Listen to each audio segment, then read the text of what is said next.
Maybe he's fixing his mic.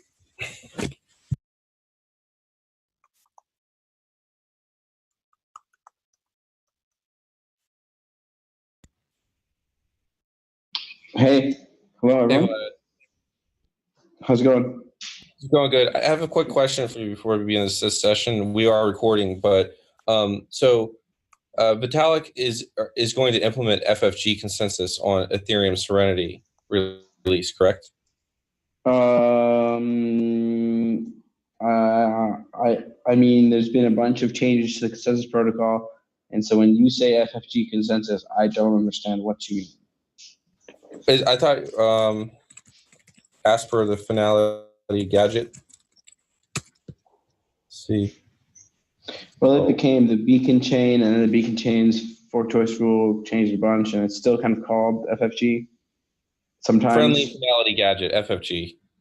Yeah, I'm sorry. I haven't kept up with every single conversation, but yeah, no worries. So there's been some changes to the roadmap in some ways, and the finality gadget has transformed into something they call the beacon chain. I don't understand where your questioning is coming from. I guess I guess you're working still with Vitalik, and is the roadmap leading to the implementation of Casper on Ethereum? CBC. Well, I hope so. We still argue about it all the time, it's still definitely a contentious thing where I would say that it is not clear. Let me put it this way: I have a roadmap, Vitalik has a roadmap. Vitalik's roadmap is in my opinion, over time becoming closer and closer to my roadmap.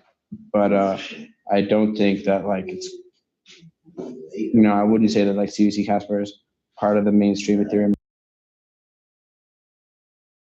Got it. Okay. Well, that's basically my question. So I'll leave it there. You guys can continue.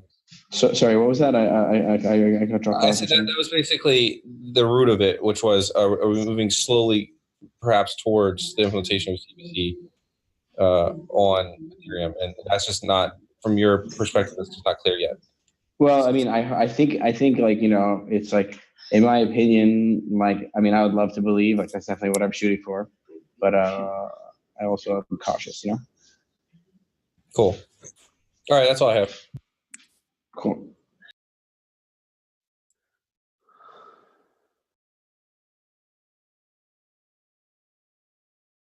So who wants to do some updates?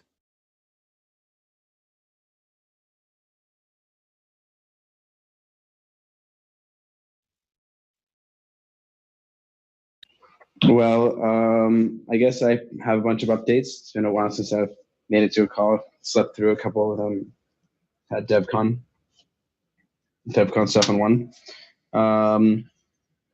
I've been working on, firstly, I'm not sure if I mentioned this in an update since, we published this paper, detailing CBC Casper family of protocols in at least some family of CBC Casper protocols that satisfy a safety proof. It's a pretty gory paper with lots of math and details, and you should check it out if you haven't already. I guess everyone's aware of it. Where was that one published? Why don't you put the link in the chat? There's a here.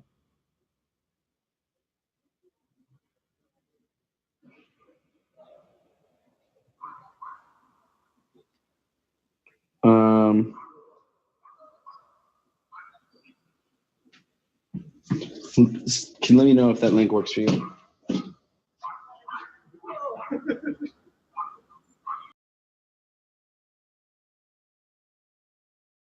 Yeah, it definitely opens.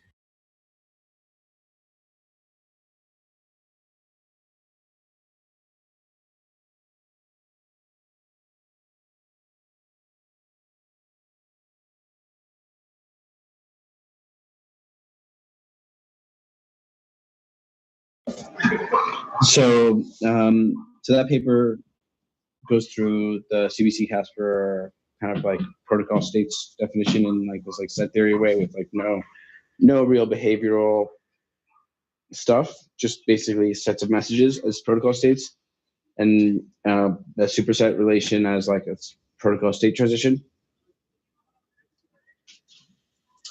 It it was kind of the presentation I've been sharing for a while, only like in a paper, super detailed. It also has a bunch of example protocols, including a example sharding protocol that I've spent a bunch of time on in the last like few weeks.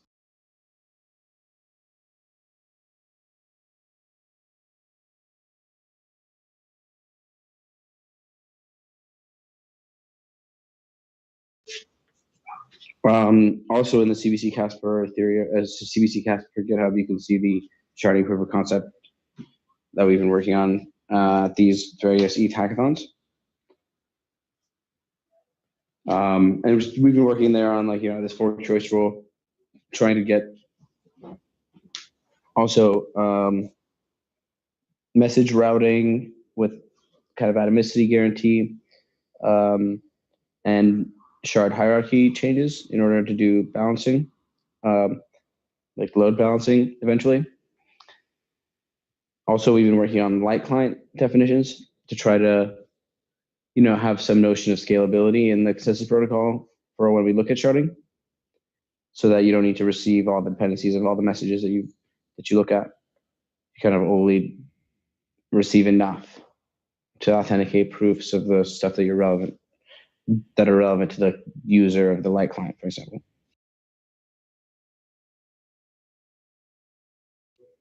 And we're also looking at trying to expand the framework in order to think about liveness and when validators make messages and when nodes send and receive them. And that, is definitely something that I would love some feedback on.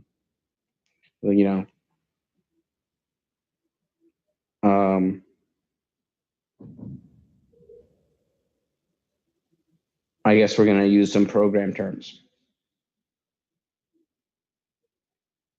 But it's still something where it's not entirely super clear to me what the easiest formalism is for us to take given our current protocol definition, which is kind of set theoretic.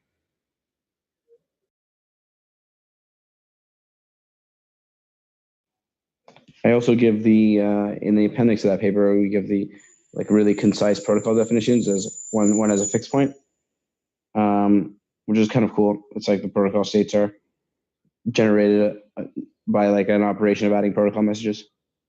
And so the closure of protocol states under this operation ends up being, this fixed point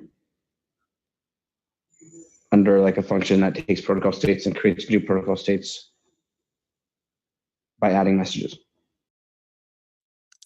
Sounds like you have a monad. Maybe. I mean, I have a set of sets. Every closure operator, it corresponds to a monad. How? Essentially, you think of the closure operator as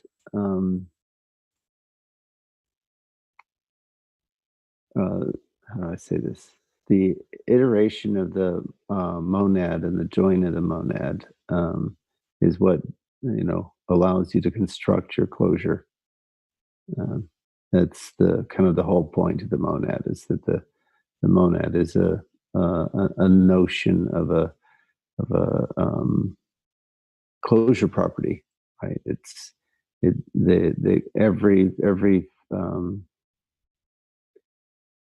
So this is folklore, so it's but here I'll give you the exact theorem.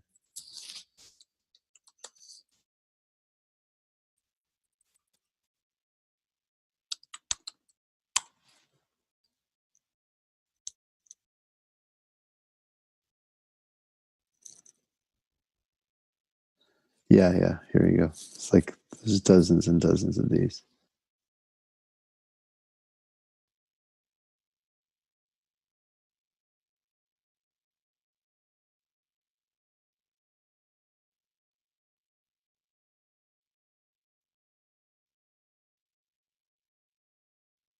Oh, that's wrong. It's not a good one.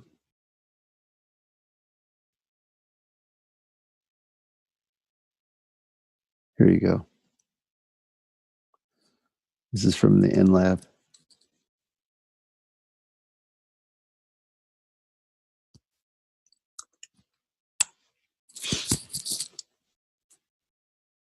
But please continue.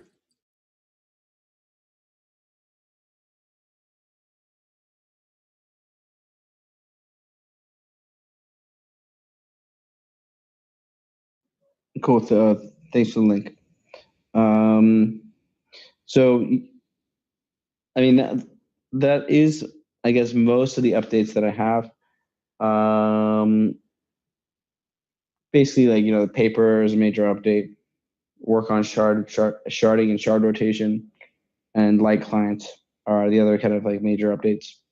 I think the work on like generalizing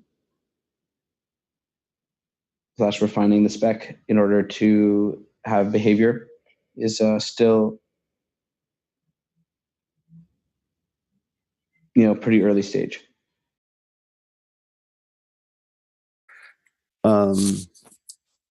Proposal that you wrote up in the Ethereum hackathons is relationship and how exactly like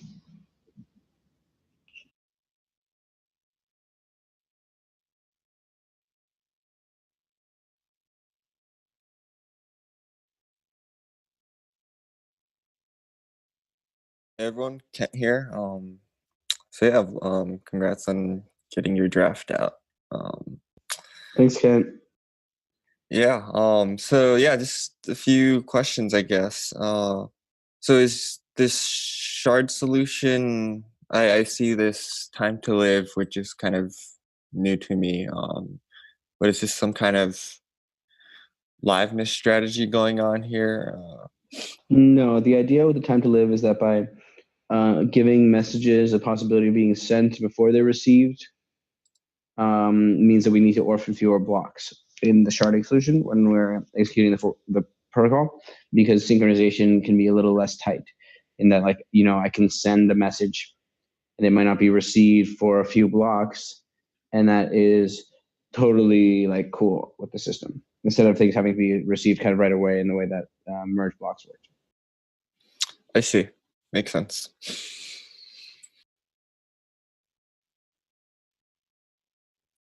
Hey guys, it's Aditya here.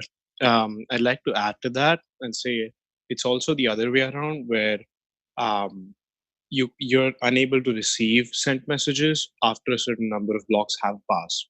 So the other person will not just be waiting for the message to be received.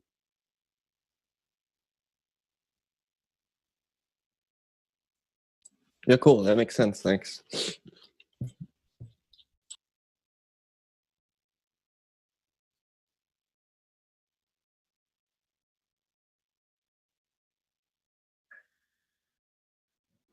all right. Any other updates?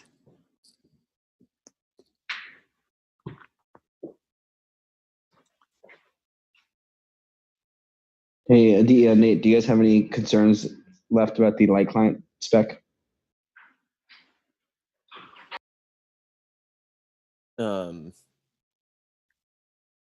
I checked out the last one and was a tad confused about some stuff. So to summarize what my concerns were before, and something I still kind of don't get even in the context of the spec that I read, is how a node, without looking at all blocks, let's not even say storing, let's just say looking at, how a node necessarily knows if they're in a state with more than T kind of equivocation faults pointed to by hashes. Well, so the kind of answer is that, like, they may not know that, but they don't need to. They only need to know that they don't have enough faults, or that they aren't observing too many faults from the validators who have weight in the properties of the consensus values that they care about. Well, so somehow, like, my concern is that equivocation faults. Well, so okay. So in that case, then there's like a proof obligation of some sort about these properties, I guess. Yeah, you have to basically show that like only these validators affect this property, and only like receive enough messages from them to tell that they're not equivocating in the dependencies of your state. So this sounds like you don't need to know, but you don't need to know about the other validators. So this is a different safety proof then. No, it's the same safety proof. Well, and so it's not really like, oh, less than T faults, common future state, consistent properties. It's like less than T faults with these validators. No, it's still less than T faults, common future state, consistent properties, because like nodes will like straight up receive messages only if they don't push them over some fault threshold, and like that's kind of enough. Even the earlier light client spec where you could have unobserved equivocations in your own dependencies for validators that do affect protocol states you care about, have the common futures property. And that's actually why I came up with that spec, is because like it was like the lightest thing that I could come up with that came out that actually satisfies the safety proof. Because as long as you can receive a set of messages, so imagine let's suppose that there aren't more than T faults. Then do you agree that they have a common future state? Yeah. Okay. So okay, fair enough. I guess that there's like a slight distinction here. So I agree that if there were less than T faults, they would have a common future state, and so we could still say, oh, the properties they decided are consistent. But somehow the fact that they can transition to a state that has more than T faults that they don't know about makes it seem different. Well, yeah, but the and that's kind of why, like, so this is why it's like a barrier to decisions. Actually, it's a barrier to decisions because like it might be a liveness issue if you could transition to a state where like some blocks are orphaned because of some equivocations. Interesting. So if you want to make decisions, then you have to be able to kind of know from a set of validators that are deciding for that property, that you have to like look enough messages from them to know that there's not more than T faults in the justifications of these messages, so that you can make a decision that's consistent with the decisions made by full nodes. So we kind of have this like a light node, full node decision compatibility proof requirement. Okay, cool.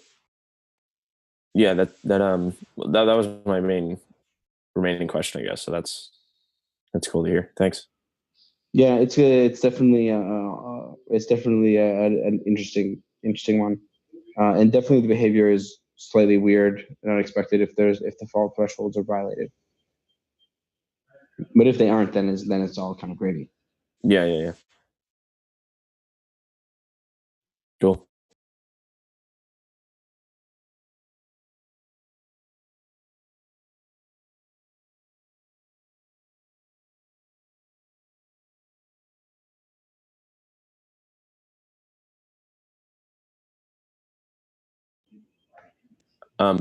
I guess another question is, are you sure that you're going to be able to make estimators that have useful properties? Okay, so I guess this is two questions. The first one is, are you sure you're going to be able to make estimators that have useful properties that are, let's say, determinable by less than 1/2? And is this easy? It seems like it maybe is easy. And then Go for the second, yeah.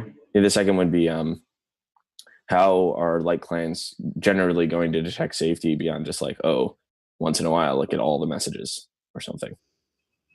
Okay, well, in our context, a light client represents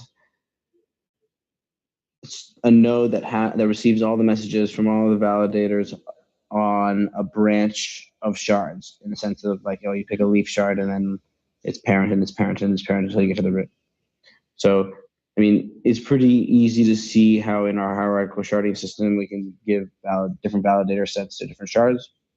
We give different shards to different validator sets, and then see only a subset of the validator sets in order to make decisions on questions of like what transactions got in the chain on the shards. So I think like the answer to like 1 is yes, and we already have in our sharding solution. Yeah. And the answer to 2 is like, yes, and it just depends on how many validators you put on which shards. I mean, if you just split them out evenly, then it looks like way less than half the validators.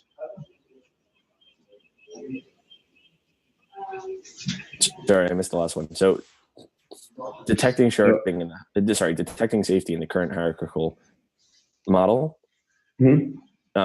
essentially requires detecting safety on like the root shard for, of course. Yeah.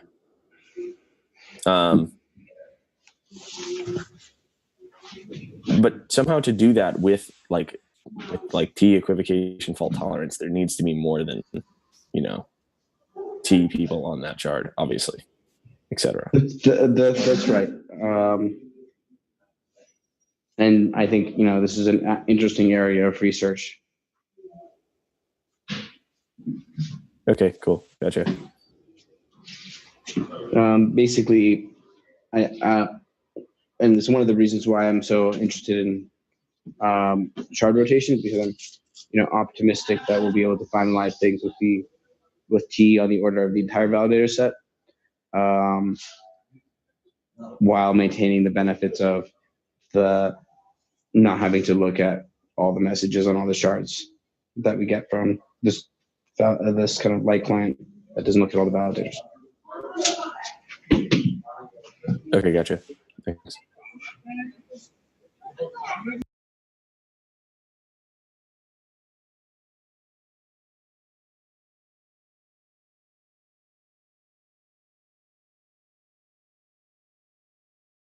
Cool. Any other updates? And we should also just welcome Aditya. So Aditya, you've been working with Georgios and Vlad and Nate, is that right? Yeah, that's right. So largely on this paper, or what's been your scope of work? I started work on the sharding spec this summer. And then since I've been working on like miscellaneous areas, like some incentive stuff, some game theory stuff on the paper. And right now I'm doing some development. I'm trying to come up with a sharding client. So basically I'm building a version of EVM that's compatible with this version of sharding. Cool. Sounds good. Yeah, so I've been a bit more off radar than maybe I would have liked. But other than what's currently in the draft, I spent a bit of time before DevCon working on the safety oracle specification, which was previously screwed up a whole bunch of times, if you guys remember. Yes. And I think I'm whether or not it's a finished proof is a separate question, but I think we have a definition that works now. And it's kind of like the nicest minimal definition for a safety oracle. And it corresponds to pretty much exactly what we thought it was, just with a higher kind of fault tolerance level. Sorry, with a lower fault tolerance level. So I don't know if you guys remember, but like there was this Stanford research workshop like 2 months ago, by now 3 months ago maybe, where with the help of Greg something, we figured out that we essentially need more layers to our oracle to kind of achieve an equivalent amount of fault tolerance. Like validators need to see messages from validators, you see messages from validators who agree, et cetera, et cetera, et cetera. So I've been working on essentially that specification, and it's relatively clean and actually not super terrible, which is cool. Sweet. One of the yeah, actually, how close are you to? I'm sorry to interrupt, but how close are you to a representation that you could code up in Isabelle or Hall or Coq or any of the basic theorem provers and try to get confirmation of the proof? Yeah, I think that might be also like that might be a more general question. Like in general, Vlad, how close do you think the paper is to like for example, proving the consensus safety result? No, I just the safety I think oracle. it's no. Well, I think the paper is super close for the safety result. The safety oracle, I think, is like probably a bit further away because of like significantly more difficult proof than the it's safety proof. So here's what I'll say. I know almost nothing about, I messed around like only the minimal amount in Isabel, so I have no idea how hard it would be, but it's long and involved, but yeah. Okay. But hopefully, hopefully it's mostly there. So. Yeah. Human checked proofs have a funny way. Like 25% of all published math proofs are wrong. Yeah, I'm sure this is currently in the 25%. But. Only 25%? That sounds excellent. When I'm talking about, peer-reviewed published proof itself is fairly straightforward, but I'm more interested in the safety oracle. Yeah, which by the way, we're calling a decision oracle now. Oop. I missed the branding. My bad. Oh, you were there. Weren't you there? You were there when it was. No, I was, but I just missed it here, which is Oh yeah, no worries. Got to stay on track with the language. Yeah, because like we had this notion of like estimate safety and consensus safety, and language a little confusing, and so we just like renamed estimate safety to decided or decisions, and it's like turns out to be even like much clearer language. Cool. So like instead of saying that like a property consensus is safe, we say that it's decided, and then we show that it's safe with this safety proof that says that they're consistent if there's not more than two faults. Cool. Yeah. Yeah. So basically, like the decision oracle detects the decisions that you've made. At least some of them. Sounds good. In some cases. So, Kent, actually, can I ask which definition, if you guys do have a currently implemented oracle, I remember you mentioning there was some implemented oracle at some point. Which definition? We have, we still have it thresholded to, we have like the weakest one where like that is kind of the current plan. Where we're just gonna threshold it to, oh, darn, I forgot the exact value. Was it t plus half? I know I wrote it to you at one point. It hasn't changed since then. Okay. That answers the question. I'll look it up. Thanks. Isn't t plus half the fault tolerance of a what's the fault tolerance of the single layer clique? I believe it's t plus half. I forget off the top of my head, but that sounds right to me. Yeah, I think so. We do. Is it called single? I guess it's like it checks up till the second level, but yeah. There's indexing errors all over the place, I think, in the language, and it's not super consistent. But in general, like a single layer clique means there's like people agreeing and people seeing people agreeing, and that's it. Yeah. So then, we're gonna have the and no later disagreeing, right? Yes, and no later disagreeing. Yeah, that's always yeah.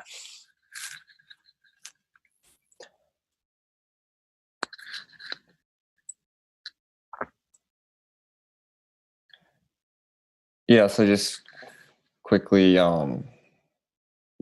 updates from my side is that we've been mostly just working on fixing bugs in the node implementation, sort of almost not relevant to Casper, just, I guess, dealing with the contents of the block body. But yeah. There actually was an interesting analysis that you and I talked about this Friday, which was we kind of went through the bugs that were listed and sort of which were Erlang execution bugs versus Casper bugs, and they end up being about 50-50. So yes. My feeling is that there needs to be a much tighter relationship between what we are able to prove correct, and implementation. That spec and implementation need to be a heck of a lot tighter, because we're still tracking down, because we've got bugs at multiple levels. Obviously there's still a lot of work to be done on the spec itself, right? I mean, it's I know that we continue to make progress on the CBC spec, but at the end of the day, a lot of that's going to be informed by implementation, right? The extent to which we can actually see the spec working will shake out more bugs. And then there are bugs within the implementation itself that have, just a faulty expression of logic. And that's, even though it's in some ways a lower level bug, it's still, just as dangerous, just as disastrous if they get deployed without being caught. So my feeling is that there needs to be a much tighter relationship between the code that we are running in production and the spec. I think that would be kind of. And do you have any tools that you recommend? I think that we actually have a chance of using. So that's kind of why I've been returning to the talk that I gave. So here, I don't know if you remember this talk, but the idea is that we can provide a programmatic a term that gives us the structure of the protocol states, and then from that protocol term, so here's kind of closer to the final shape of that term, right? So a particular validator is the program that generates the states that it has seen, and the states that its futures looks roughly like this shape, where we distinguish between the collection of entities that are sending in blocks from the beginning, and the validators themselves, which are or sending in transactions which get bundled into blocks, versus collections of its peers, which are sending in blocks to take a look at. So this is the rough shape, and we get the sort of infinite chain behavior because of the recursion here. And the point is that that's super cool. Yeah, I remember that. Yeah. So the point is that there's a corresponding formulaic shape, right? That matches exactly this programmatic shape, right? And then these formulae depict constraints on the kinds of shapes that we get here. So here's kind of a template which gives you both program and collections of protocol states. I mean, more to be a bit more precise, right? We have let me just, where is it? Darn it, thought I had it here. Oh yeah, to be a bit more precise, you have to have for the total set of protocol states, you end up doing a giant par of each of those terms, and this is just expanding what one of those terms looks like. And then correspondingly, you'll have a single formula that constrains any one of these chains, and then you have a par of those formulae. So this is another formula, which is a par of the formulae, which constrains the total set. So this gives you a range of different protocol state spaces, for lack of better language.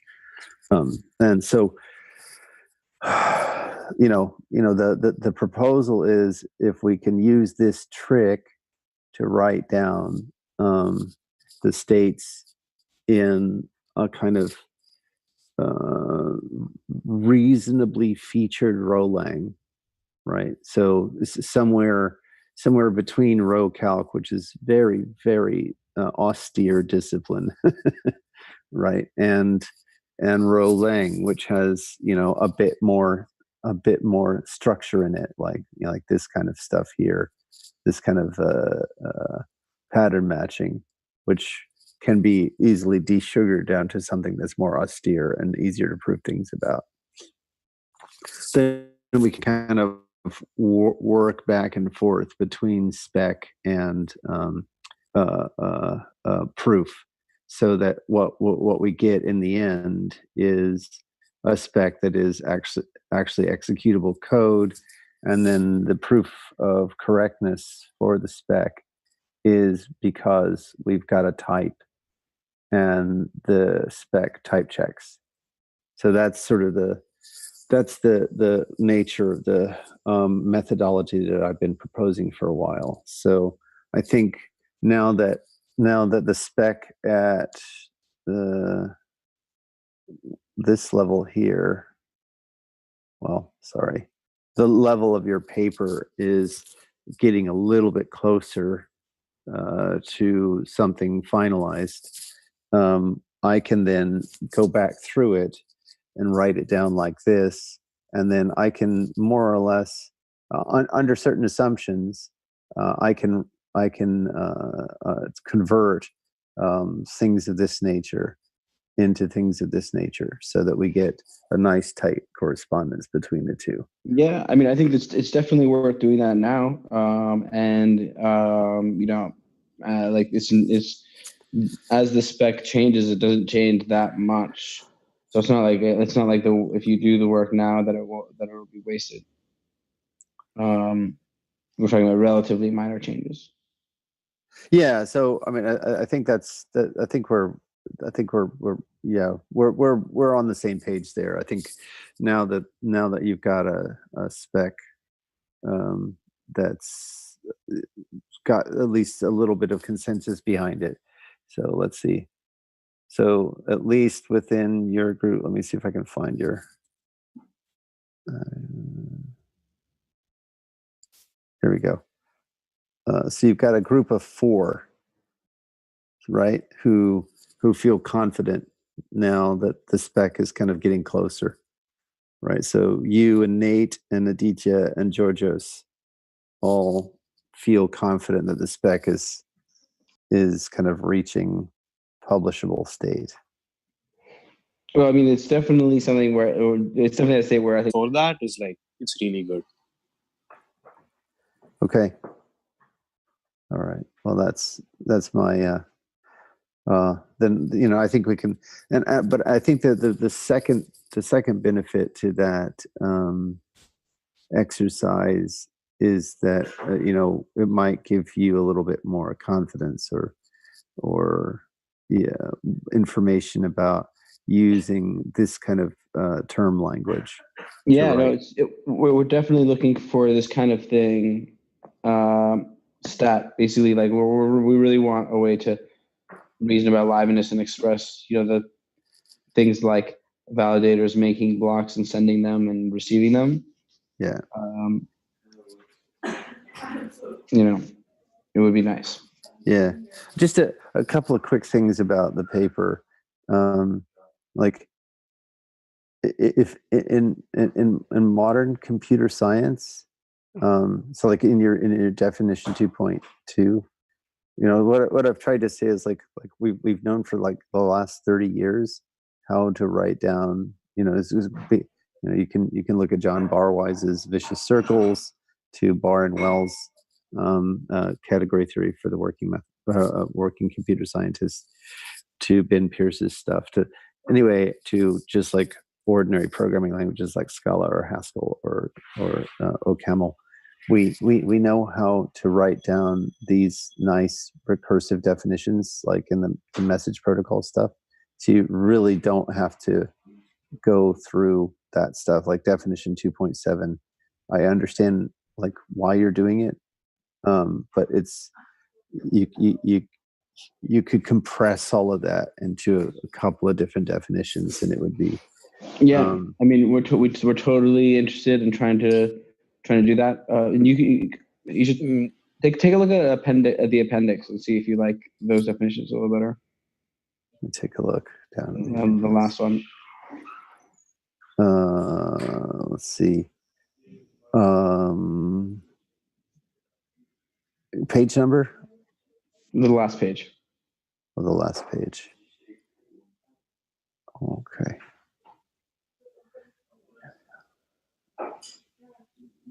Yeah, I mean, basically, what you're doing is you're actually doing the closure, but you don't have to. This is what I'm saying. It's like you don't have to prove this anymore because we know these things. We know that as long as your equations have certain shapes, the closure exists. Like you know that there's an initial algebra or a final coalgebra. Just like that's what I'm saying. Is like there's for at least for your message state that's all well understood stuff. Like there's no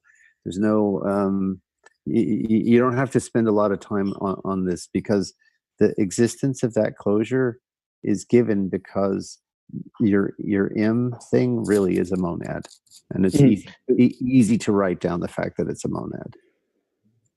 So you get the existence of your final coalgebra, which is all you're trying to do here. I mean, I would love to see how you would write down the protocol spec. Yeah. Okay. But I hear you. I'm just saying, like this part. It's not a major criticism, you know, and it's going to be different for different audiences, right? So for audiences who are more like in, you know, Nash equilibria game theory kind of stuff, they're not going to know this computer science. But if you go and you talk to anyone in the functional community, they're going to be like, yeah, why are you wasting my time? Like, I know what recursive data types look like. right. It's like, you don't have to tell me this. I get it. I know that these kinds of recursive specs have, good, crisp, clean semantics. And that's like a giant portion of the programming community. So yeah, the Python community, maybe they're not going to be comfortable with this kind of notion, but anyone in the Haskell, OCaml, Scala, Idris, Agda, I mean, take your pick, right? Connor McBride is not going to have any problems whatsoever if you just write down the one-liner for the message set. Anyway, I don't have. It's a stylistic. It's a pretty, like, we can definitely come up with a one-liner pretty easily for the like unconstrained thing, but with the valids, but like only valid sets of messages that don't have too many faults. It's like a little bit harder to write down. But I would love to. We're definitely trying to improve our methodology and our ability to reason about the stuff. Because like at the moment, like we look at these things and we still ask ourselves, like, is it well founded? Like we can't just quickly tell that any change to our recursive definition is fine. Yeah, but the nice thing is, like, you can take the unconstrained one and you can produce the second one as a filter on the unconstrained one. So you just write down M with no constraints on faults, and then you produce the one that has constraints on faults as a filter on the first one, right? And that means that you have a one-liner, right? Oh, it's a two-liner now. No, because, well, okay. I mean, you can put the filter like straight after the definition. So, but anyway, two-liner. Yeah. Okay. Yeah. Okay. So that's like it's still, and it's cleaner and easy to reason about, and you get to build on like what's been known for a long time by a very, very, very large community within the computer science. And I think so much of this is just like the sociology of information flow. Like the distributed consensus people don't know what's going on in programming language semantic stuff, and vice versa. Mm-hmm. Yeah. that's why. But it's only a minor point. It's not. It doesn't impact the safety proof, for example. Yeah, no, but it totally is something that we're thinking about and are very aware of, because like we don't want to do extra labor of specifying stuff, and we do all the time. Yeah, no, exactly. But see, but then the interesting point is that if you go down that path, then it sets you up notationally.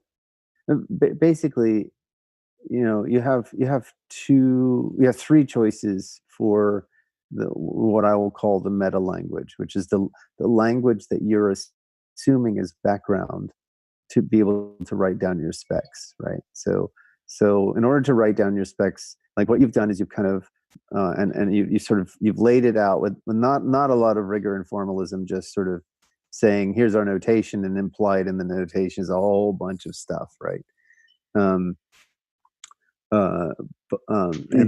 And that kind of describes your meta language in some sense. At the end of the day, what you've really adopted is a functional language and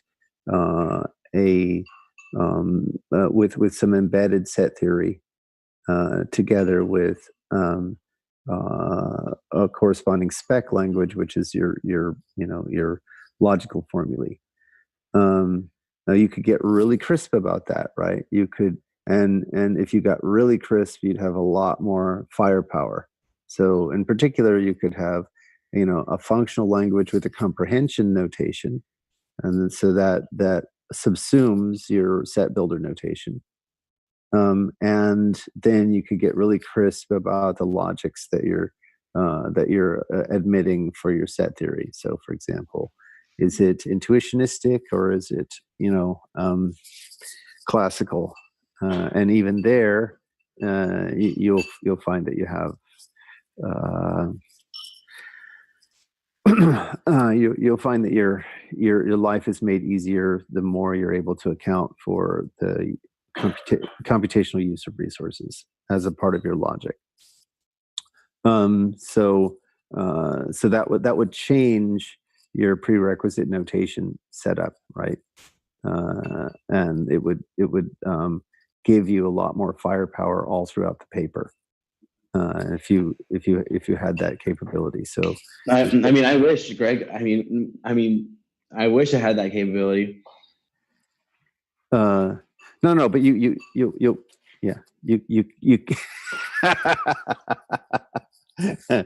if you understand set builder notation, you're 90% of the way to understanding what a comprehension is. If you understand the fact that you need anonymous lambdas, then you understand that in general, what you're doing is you're making an assumption that in the background you've got some functional language that's available to you in order to write down certain pieces of your spec. So basically, your prerequisite notation is setting up what your meta language assumptions are, and you could get really crisp about those. And if you got crisper and you admitted essentially what's implied here, then that would give you the extra firepower that I'm talking about. So that I've covered two of the three possible meta language capabilities, right? So one is kind of this set theory, functional language with an embedded set theory together with what looks probably like classical logic, but I think if we push real hard, we'll discover that in fact it is intuitionistic logic. And then you can beef that up to a proper functional language with a comprehension notation.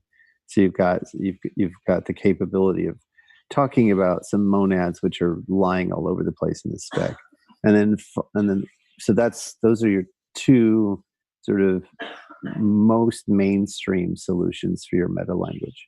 And then the third solution, which is what I was proposing when I began talking, is that the meta language is actually some process calculus. That's your assumption as your meta language. So rather than having some functional language lying around, you have some process calculus lying around, and then the relationship between the two is really straightforward, right? We know how to translate functional languages into a process setting, right? So essentially, all you're doing is beefing up the terms that you're using for your little expression of programs, right? To include a lot more fine-grained capability for reasoning about sequencing and non-determinism, which is right, which is what you need if you're going to talk about liveness, sequencing and non-determinism. Anyway, yeah, just. I mean, it sure sounds like you're right. You know. Well, yeah. Well, I'm glad. I'm glad you got this point, and let's we'll take it another iteration. And so I think, but I think this is a good starting point, and we can take it another. And I think the other thing that I'm trying to say is that you probably hit upon a language that is going to be common across the different computer science communities that you're attempting to communicate with. That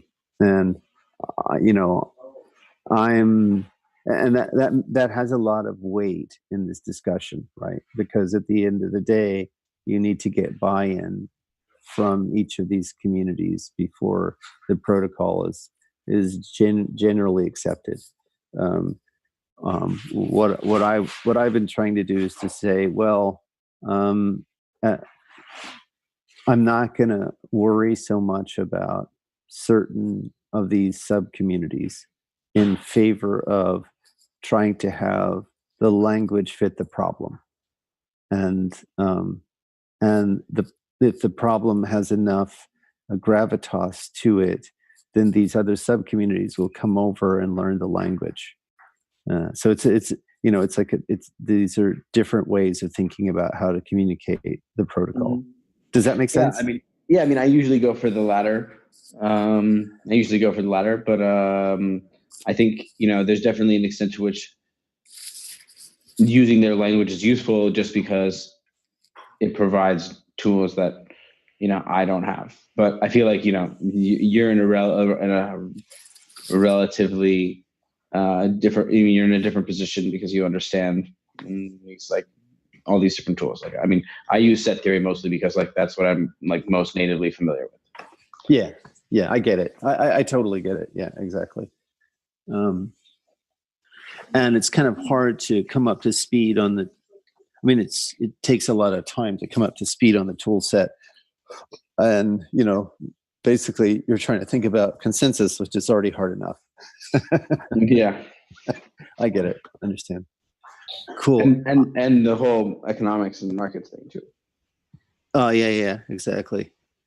Yeah, I get it. No, it's good. I'm really glad to see the work, and I'm looking forward to taking another stab at connecting it so that we have a tighter connection between implementation and spec, which I think is in some sense that's the holy grail, right? We want to be running code that is already proven correct.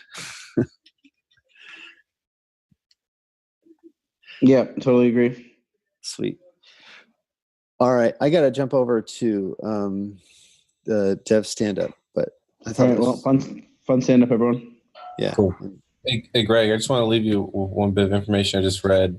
CEO of Nissan has been arrested for embezzlement. Yep. What? Yep. Oh my just God. this morning. Yep. Their stock is falling right now. And he actually engineered an entire reversal and turnaround of the company in the 90s. This comes at a huge shock. Well, anyways, I'm going to run. See you guys. Yeah. All right. Bye, guys. Glad I don't drive See you at the next meetup.